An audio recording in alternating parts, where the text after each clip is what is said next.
안녕하십니까. 오늘은 에베소서 4장 22절의 말씀으로 옛사람을 벗어버리고 라는 제목으로 하나님의 말씀을 나누고자 합니다. 본 말씀은 너희는 유혹의 욕심을 따라 썩어져가는 구습을 따르는 옛사람을 벗어버리고.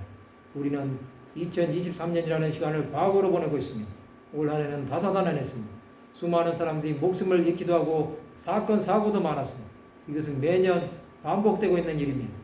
그럼에도 많은 사람들은 한 해를 보내고 새해를 기다리고 있습니다. 그러나 그 모든 것은 육신의 일을 생각하는 것밖에 되지 않습니다. 이것을 그리스도인들은 알아야 합니다. 사도 바울은 이것에 대해서 유혹의 욕심을 따라 썩어져가는 구습이라고 말씀하고 있습니다.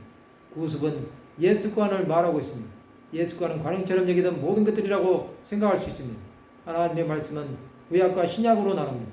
구약은 옛 언약이고 신약은 새 언약이라고 할 수 있습니다. 예를 들면 구약적인 사고로 사는 사람들은 옛 습관에 사로잡힌 사람들이라고 할 수 있습니다. 그것은 율법에 매여 복음이신 예수 그리스도가 보이지 않는다는 것입니다. 율법으로는 옛 사람을 벗어버릴 수 없습니다. 바리새인과 서기관들은 예수 그리스도를 박해한 사람들입니다. 그들에게는 율법이 삶의 기준이었습니다. 그러나 복음이신 예수 그리스도를 하나님의 아들로 영접하지 않았습니다. 그들은 예수 그리스도의 말씀이 하나님의 말씀을 모독한다고 생각한 것입니다. 또 자신들이 하나님의 일의 방해자라는 사실도 깨닫지 못한 것입니다.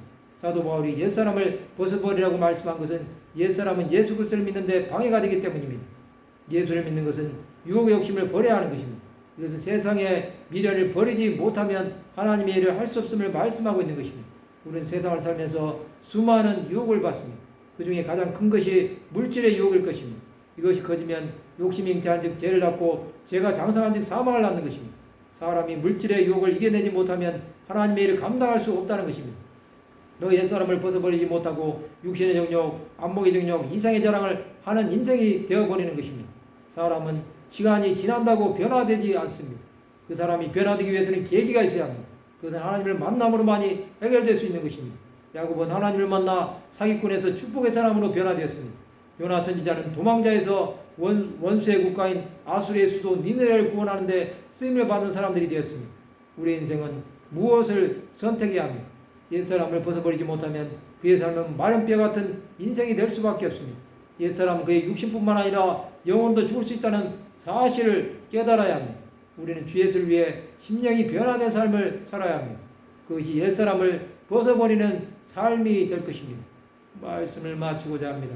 옛사람을 벗어버리고 오직 주 예수를 위해 살아가는 하나님의 백성들이 되시기를 주님의 이름으로 축원합니다.